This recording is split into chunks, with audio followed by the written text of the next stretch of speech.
What's up, everybody?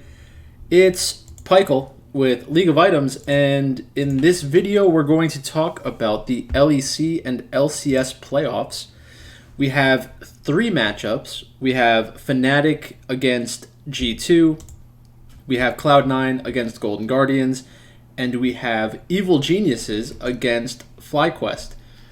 So these are all losers playoffs matches that we have on the 9th and the 10th. I'm not 100% sure what the next matches would be in the LEC playoffs. Let me take a look at that real quick. But overall, I think that most people will tell you, and be correct, that there are big advantages for the favorites in these matchups. So in this video, I'm going to talk about who I would like to win the matches, but I'm also going to talk about how I think that the underdogs could win, or why we should think that the underdogs have a good chance relative to their odds. So in the LEC, we have Fnatic against G2. The winner will play Rogue tomorrow. So hopefully tomorrow, Rogue are being crowned the champions. They're definite. Well, I mean, I wouldn't mind seeing G2 win either, but I'm not a big Fnatic fan. I think that shouldn't really come as much of a surprise. I think that before we talk about the Fnatic G2 matchup specifically, we should probably take a look at the Fnatic and Rogue match, because it was a good match, went 5 games. And Fnatic won the first 2 and then lost the next 3 games. So these are the scoreboards from that. So in the first match, we had some limitations on the side of Rogue. Their draft had Gnar as their primary, well, not really primary engage. The Gnar and the Lee Sin are the 2 champions that are going to be asked to engage the mid to late game team fights, and that's really difficult because Gnar is a champion that can get poked out by Jace and Corki and Xayah. Pyke is a good champion when you're playing a poke composition. If you are constantly poking down the enemy and they have like 50% health or something like that, then they're kind of more in a defensive position. They're not going to continuously move forward. That makes their movement a little bit more predictable, and Hylissang is able to be more aggressive as a Pyke.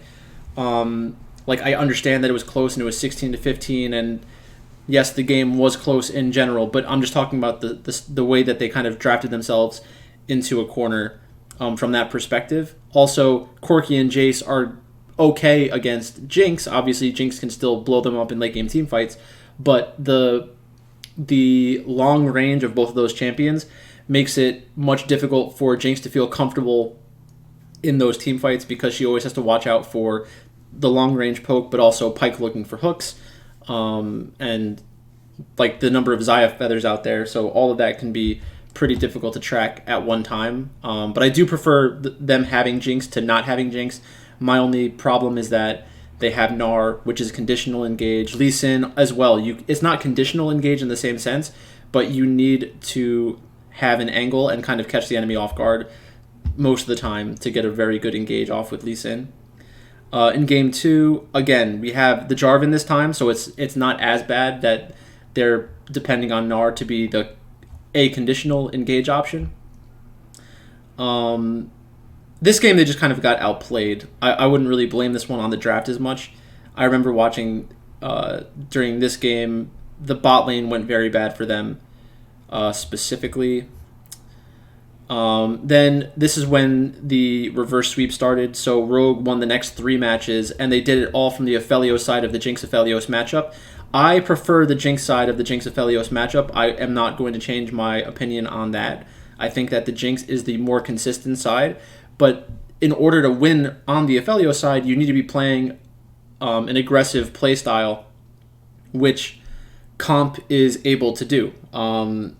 I don't love I don't love him needing to do that. What's going on? All right. I don't love him needing to do that in these kinds of matches. That's not the best way for Rogue to be winning, in my opinion. Like, I think Rogue with comp on Jinx is probably more reliable and is a better playstyle in general. And they could do that in these drafts against Fnatic if it's Rogue against Fnatic. So I hope that this doesn't trick Rogue into picking into the Jinx every single game. And also Twisted Fate lost 3 games in a row. I absolutely love that. But overall, things that we can take away from the Fnatic and Rogue series, I think for the most part, Fnatic is, thought of highly by most people. I would say they're a little overrated. I think that the LEC right now is a little overrated altogether. I don't think that Rogue or Fnatic have been anywhere near as dominant as we may have expected them to be in the playoffs. When they go up against, similar competition, the games look much closer. They're not going out there once or twice a week dominating a really bad team, like a lower level team. And that's ultimately what I think the finals is going to look like. I do anticipate Fnatic being able to beat G2, but let's talk about G2. So G2 took out Misfits. They also beat Vitality. And this is why you need to have opinions on talent levels. And also, this is why you need to pay attention to champion pools. G2 Esports banned out Schlaton's Lee Sin in every single game, and he might be an okay jungler, but if your champion pool is hyper dependent on one champion and the enemy team bans it out, you're gonna have a bad time. So I wouldn't take G2's performance against Misfits as some kind of indication that G2 has figured it all out and is like all of a sudden a great team. That's really not accurate in my mind. So let's take a look at their matchup in the first round. They have already played each other during the playoffs. So now we're just talking about this matchup. Fnatic against G2. Fnatic is minus 185. G2 is plus 140. I'm actually surprised it's not more heavily. I'm surprised that Fnatic is not more heavily favored. I prefer Broken Blade to Wonder. I prefer Razork to Jankos from the perspective of being able to carry matches at this point. I definitely prefer Caps to Humanoid. I think that Caps is just the better player long term. Career versus career, Caps is better.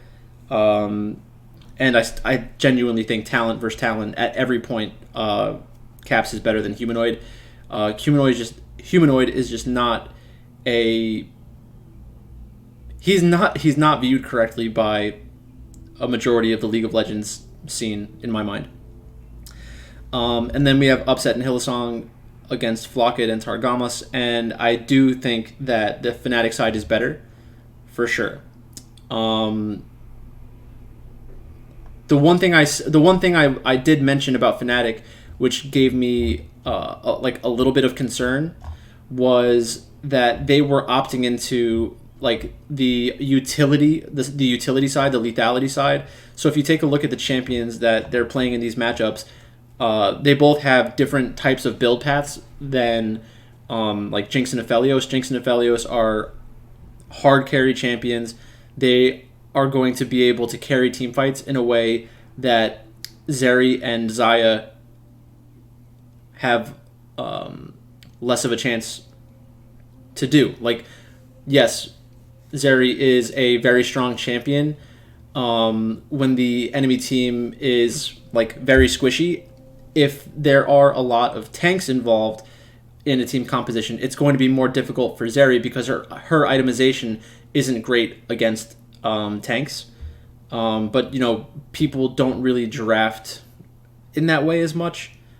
It's more about like what am I trying to accomplish with my draft than the enemy team, which is fine. But if you get in like a first pick blue side of Zeri, you should be drafting against that champion specifically. Like then you don't want an enchanter support. You don't want something like Gnar because unless you've met the condition of being a Mega Gnar, then you're going to get run over by the Zeri.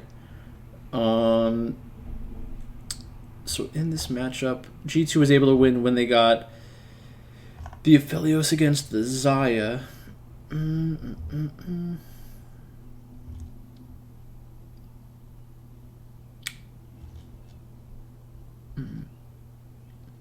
It's really tough to pick against Fnatic in this spot.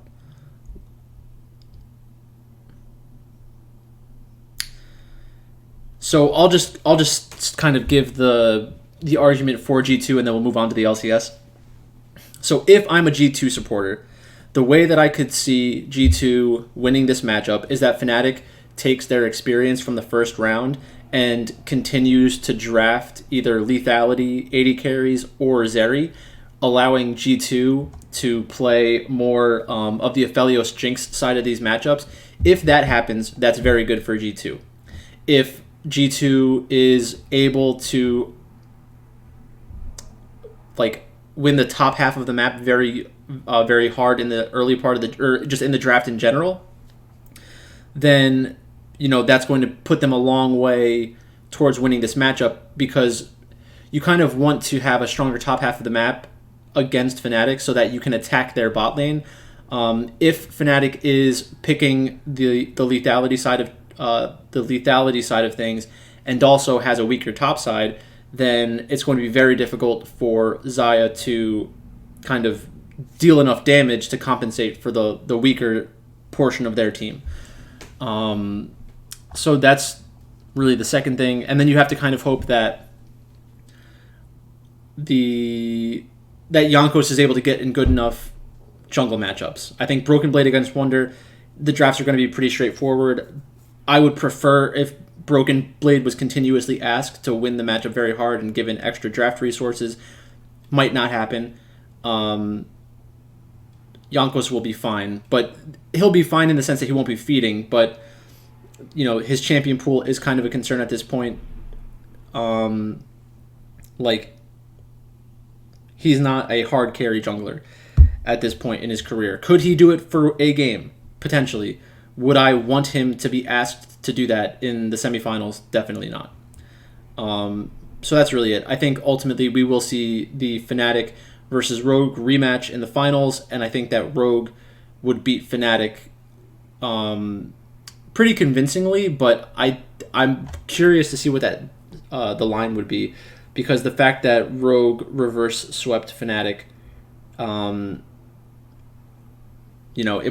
it might push the line too far towards Rogue, where I would be more interested on being on the Fnatic side in the finals in that case from a betting perspective. I want Rogue to win, don't get me wrong. I want Rogue to win. I want Fnatic to lose. I want the fighting Yamato Cannons to lose. So that's it. Let's go to the LCS. And the LCS, these are two bigger mismatches. The money lines are gigantic. So Cloud9 is a minus 476 favorite over Golden Guardians at plus 323. Evil Geniuses are a minus 455 favorite over FlyQuest at plus 305. And there's good reason for these numbers. I think that there are ways, pretty clear ways for the underdogs to win. So Cloud9 just benched their starting support. They're going to play Isles instead of Winsome on Saturday, which is a little bit surprising. I don't think that I'd really want to change up drafting at the roster at this point. But if they feel like that was the issue, then I guess that's fine. But people who watch, those of you who watch me in general, I know that I've made it pretty clear I don't like having a sixth person that can come into the lineup because I just think it makes people play worse. It could be a motivator, but I don't think that we see that very often. Um, the thing is they drafted poorly against 100 Thieves as well. Summit didn't look great against Someday because Someday wasn't trying to hard win the lane. It's just like C9 continuously picked champions that needed to win the lane topside, and it just didn't work. Um, 100 Thieves just better than Cloud9 right now.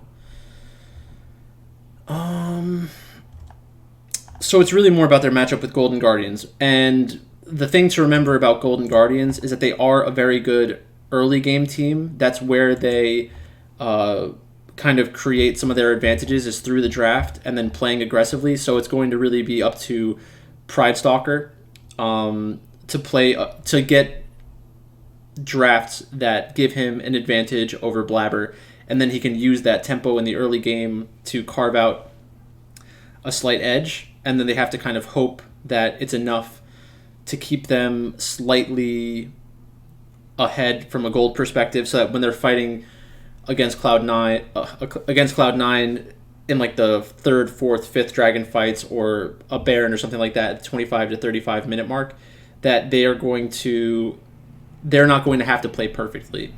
And the more gold you have over your opponent, the more mistakes you can make, and the gold will help compensate for that.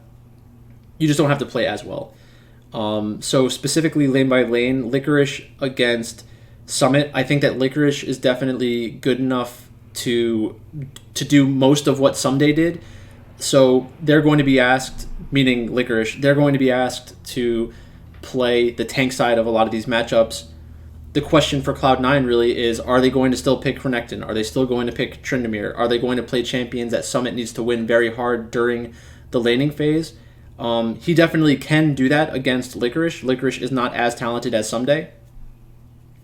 But it will, kind of bring their strategy into question once again, and it will be interesting to see if C9 deviates from what they've been doing, which would be a sign of weakness in my opinion.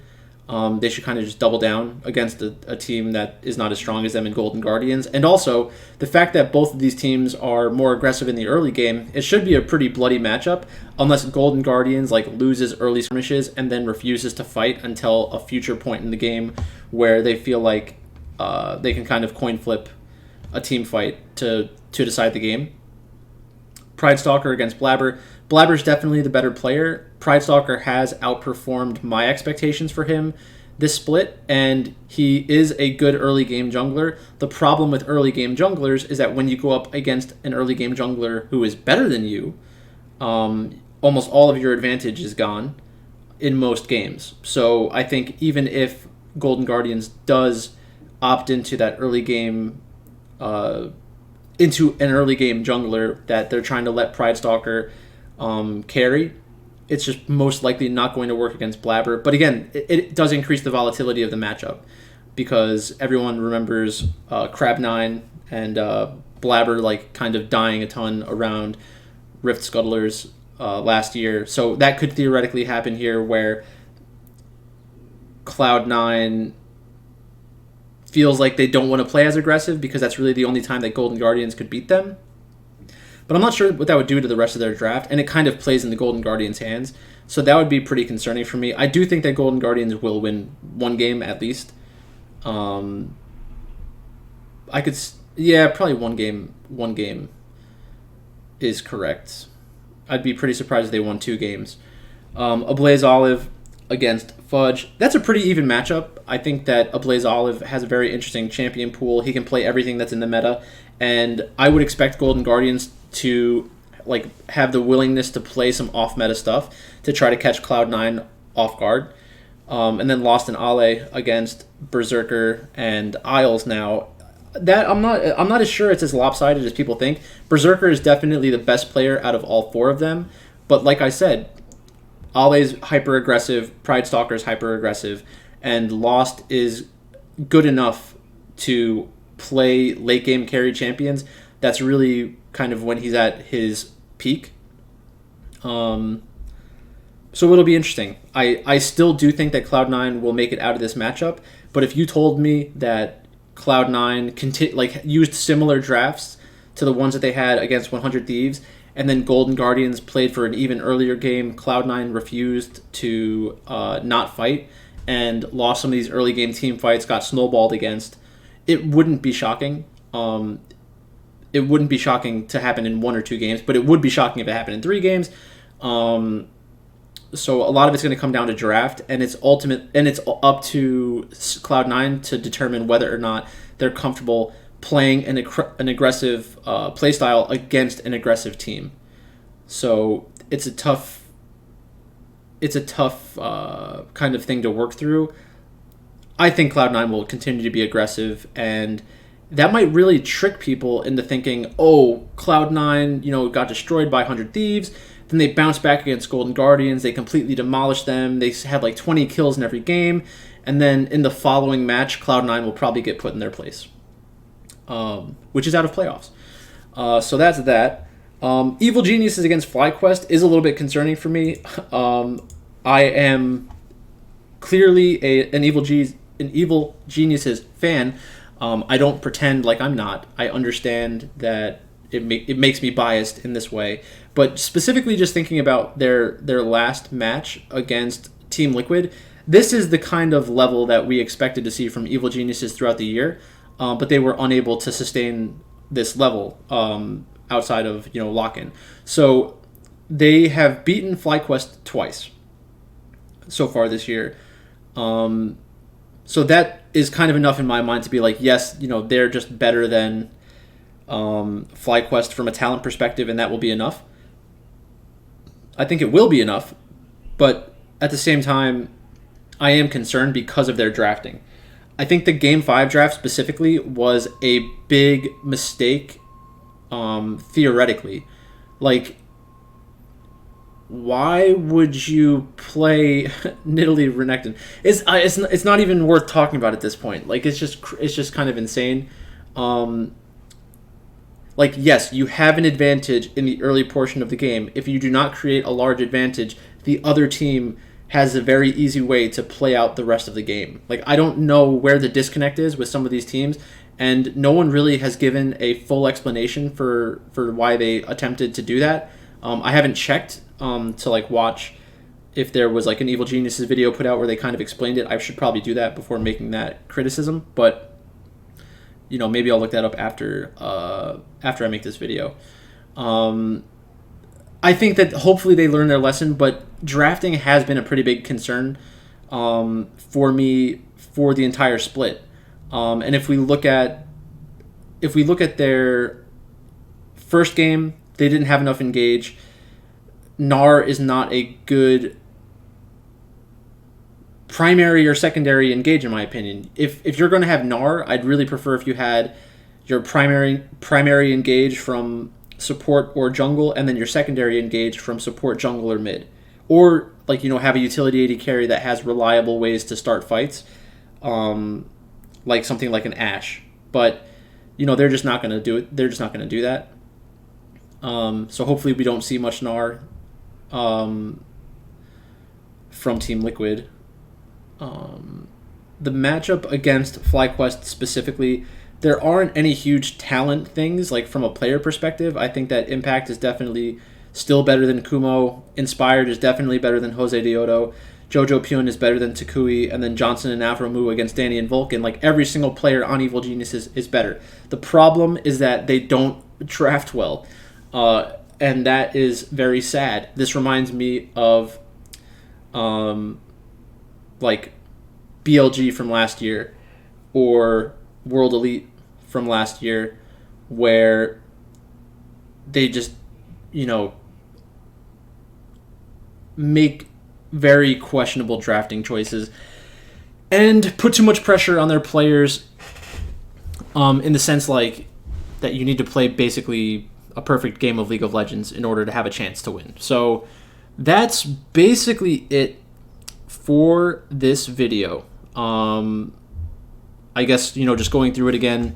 Actually, are there any other matches? No, that would be it. So I think that Fnatic will beat G2. I hope G2 wins, but I think Fnatic will win. And then I think Rogue will win the rematch against Fnatic.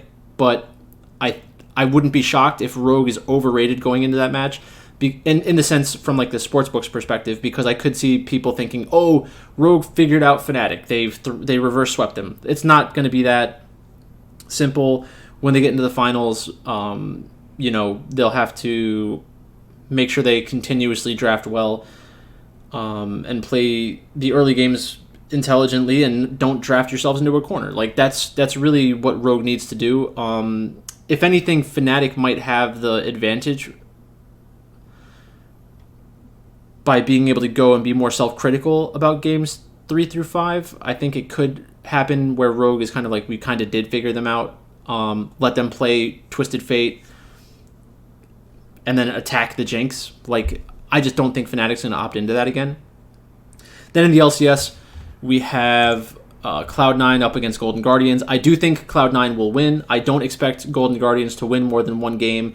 But if Golden Guardians was to pull off the gigantic upset, it would be due to playstyle. They're both very aggressive teams. If Golden Guardians is able to punch Cloud9 in the mouth, especially in Game 1, in the early game, then it's going to feel like a very close match, and it's going to be very fun to watch because it should be very bloody. Evil Geniuses against FlyQuest. I think that Evil Geniuses has a huge talent advantage in every position, but I'm very afraid of their drafting. It's just been really shaky throughout the season. And that is a big concern for me as somebody who identifies as an Evil Geniuses fan and also an Evil Genius. So thanks for watching.